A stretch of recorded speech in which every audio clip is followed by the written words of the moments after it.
Welcome to Life Stories, where we dive deep into the experiences that shape us. Today's story is about a woman who spent years supporting her family financially, believing that love meant sacrifice.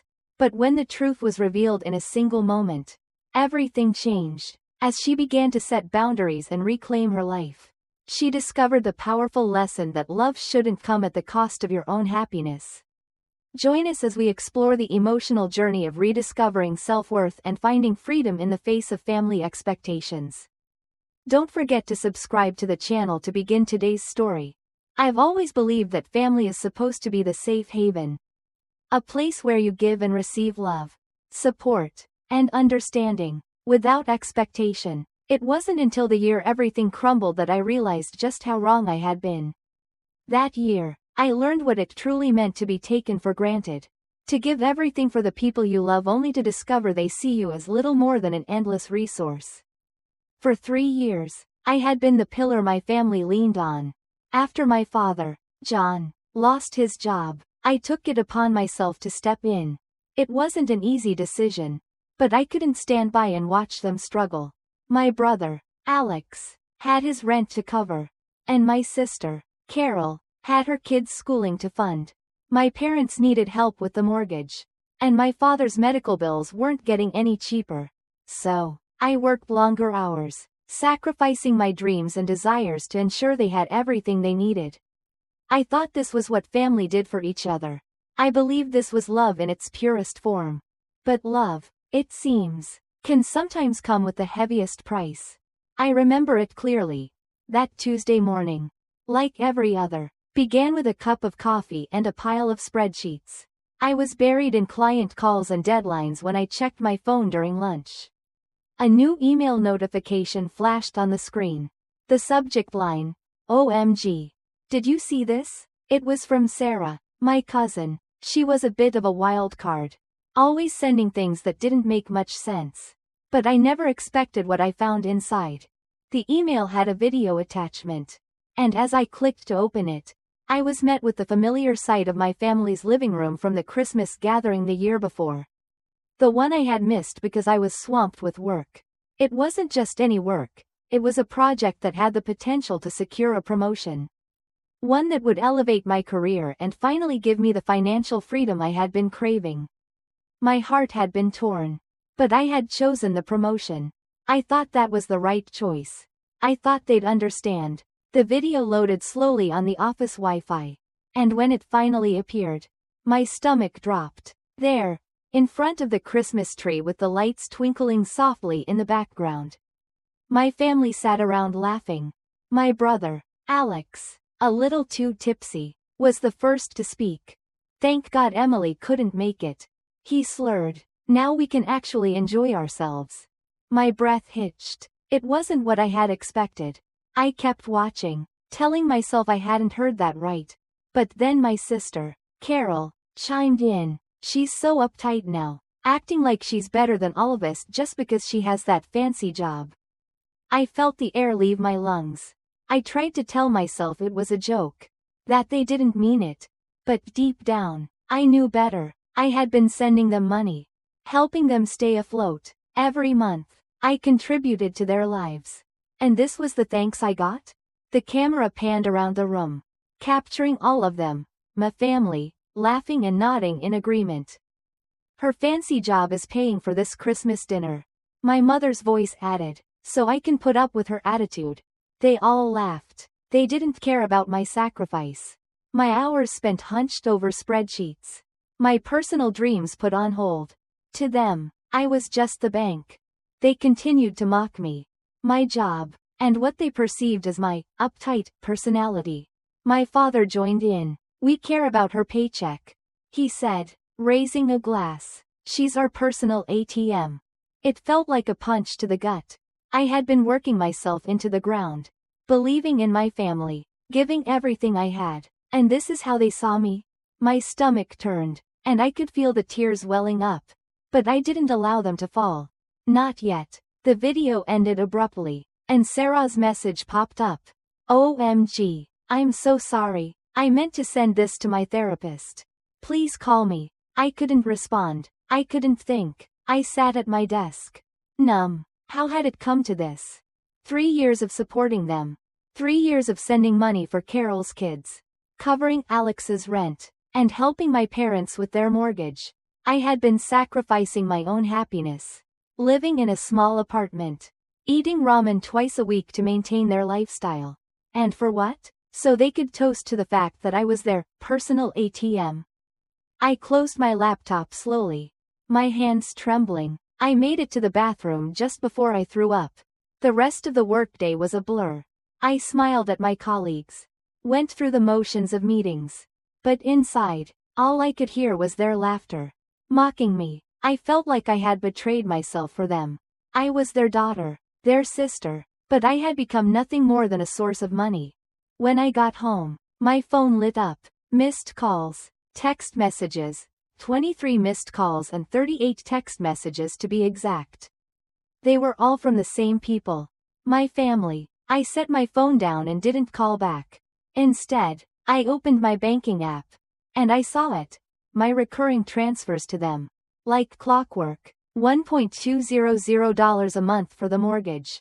$800 to Alex for rent. $500 a month for Carol's kids. The emergency requests on top of that. Car repairs. Medical bills. School trips. It hit me all at once.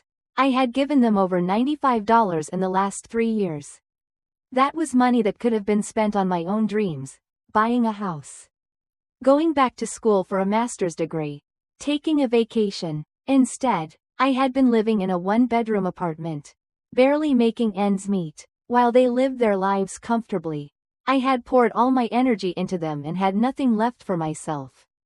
I couldn't take it anymore. I felt the weight of all the years of giving. Of being the one to hold everyone up. Come crashing down on me. The relief of letting go felt like freedom. Like I could finally breathe again. That night, for the first time in my adult life, I didn't answer my mother's call. Instead, I poured myself a glass of wine. And I made a decision. No more. I was done being their ATM. The next morning, the reality of my decision sank in deeper.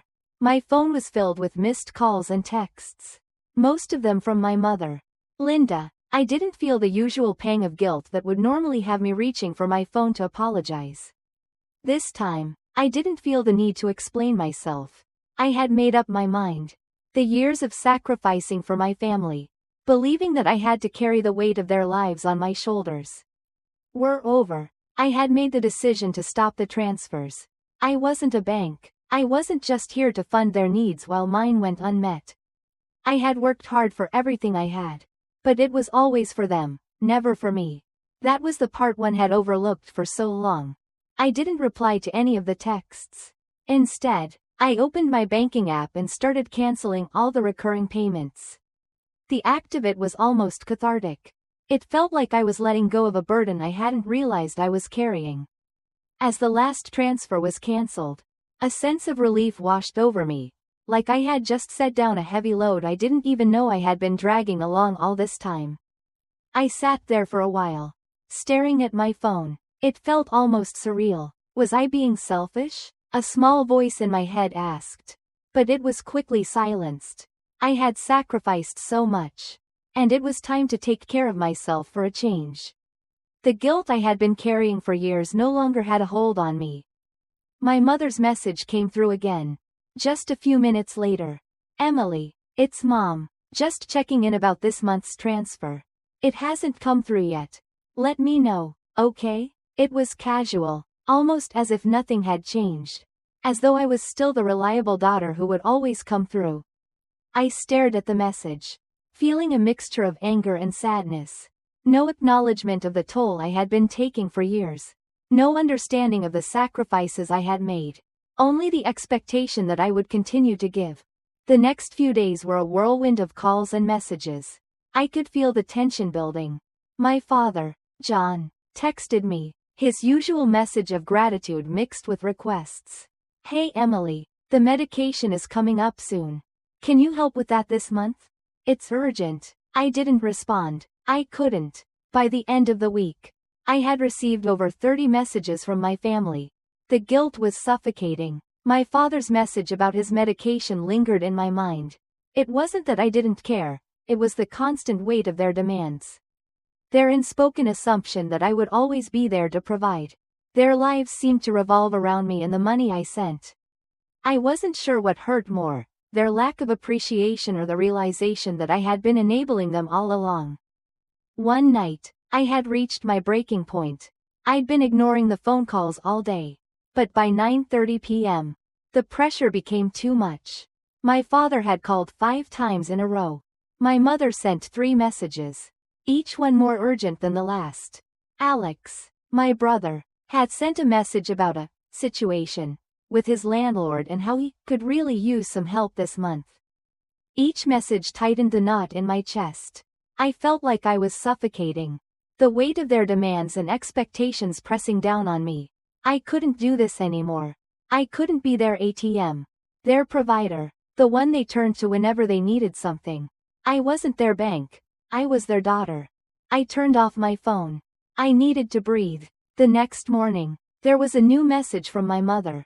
Another call from Alex. And another urgent text from my father. But I didn't feel the usual pull to respond. Instead, I felt clarity. For the first time in years.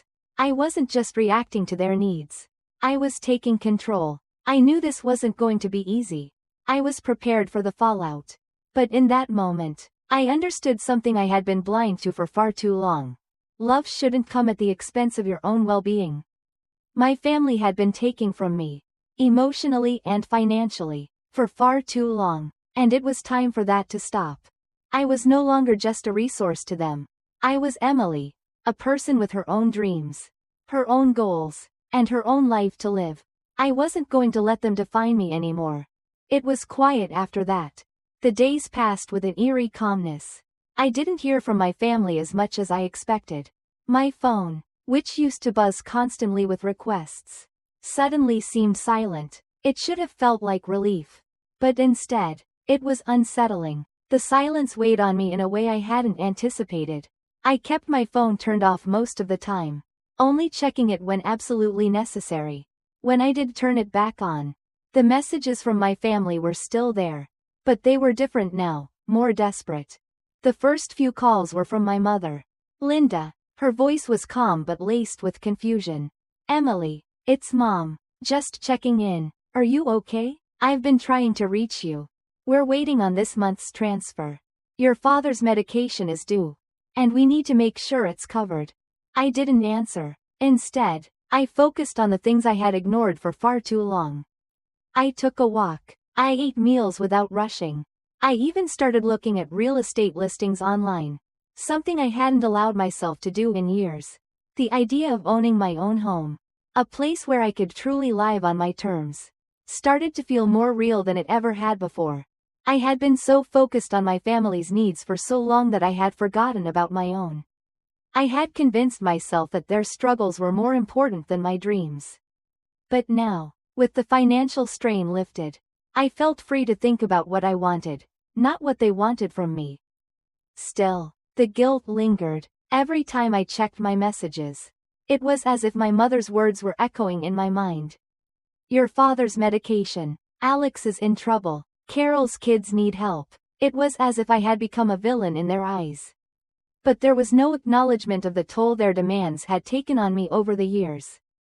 One night, just after dinner, I received another message. This time, it was from Alex. It was more urgent, more pleading.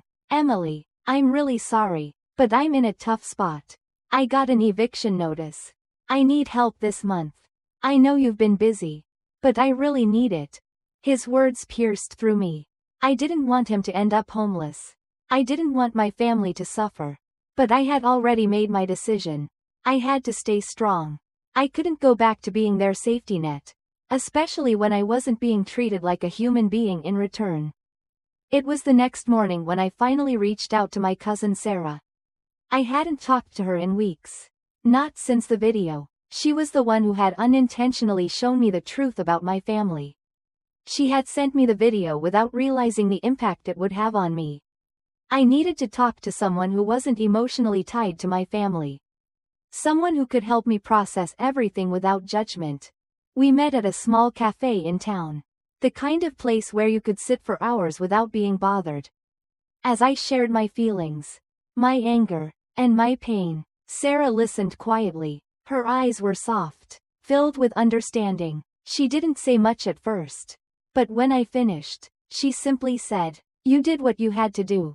They took advantage of your kindness. Now, you have to take care of yourself." Her words resonated with me more than I wanted to admit.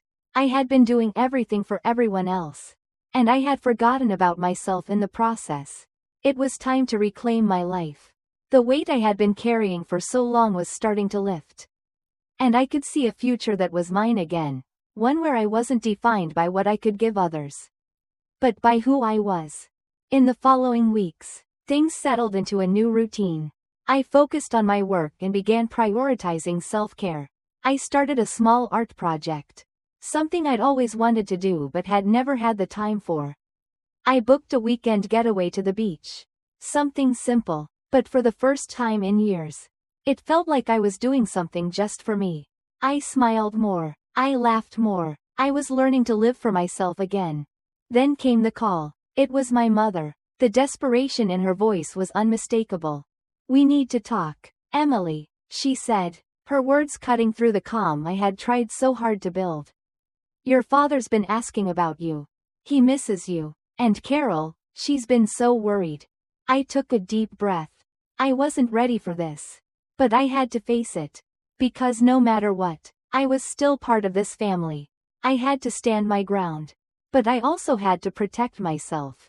In the end, I didn't respond immediately. I couldn't. My mother's words were laced with guilt. But I knew this was part of the process. The message was clear. My family wasn't just about love, it was about what I could give them. But I had learned something invaluable through all of this. Real love isn't transactional. It doesn't come with strings attached. True family doesn't expect you to sacrifice yourself for their comfort. I took a step back. And for the first time in years, I was living for me. I took time to reflect. To understand the lessons I'd learned from cutting the ties of financial obligation. I began to rebuild my life on my terms. Not based on the expectations of others. The guilt, once suffocating, had less power over me. I realized that I didn't owe anyone an explanation for putting myself first. My family continued to reach out. But I remained firm. I loved them, but I was learning to love myself more. I understood that boundaries were not a betrayal, they were necessary for my own well-being. We may never fully understand each other. But I knew that I had made the right choice. I had stopped being their ATM. And in doing so, I had begun to reclaim my life. As I continued my journey, I learned that sometimes the hardest part of loving someone is knowing when to stop giving in order to preserve your own happiness. And with that realization, I was finally at peace. Thank you for following along. If you enjoyed this story, be sure to subscribe to the channel to hear more life-changing experiences and lessons learned.